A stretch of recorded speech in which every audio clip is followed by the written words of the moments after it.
எலி காய்ச்சல் பாதிப்பு சுகாதாரத்துறை அறிவுறுத்தல். ஸோ இந்த டாபிக் பார்த்தீங்கன்னா குரூப் 1 மெயின் சிலபஸில் பேப்பர் 3ல ஹியூமன் டிசீஸில் வந்து கவர் ஆகும். ஸோ எலி காய்ச்சலுக்கு மெடிக்கல் நேம் என்ன பார்த்தீங்கன்னா லெப்டோஸ்பைரோசிஸ். ஸோ இது எந்த பாக்டீரியாவில் உருவாகக்கூடிய நோய் அப்படின்னா லெப்டோஸ்பைரா அப்படிங்கிற பாக்டீரியல் டிசீஸ்.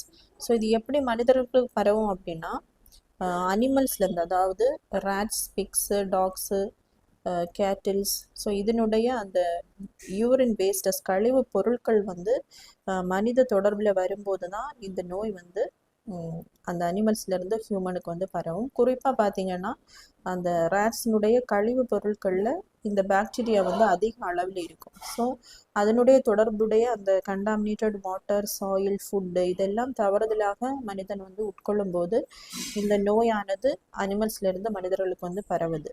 இது முக்கியமாக எந்தெந்த உறுப்புகளை வந்து பாதிக்கும் அப்படின்னா கிட்னி, அதே மாதிரி லங்ஸ், இந்த உறுப்புகளை தான் பாதிக்கும்.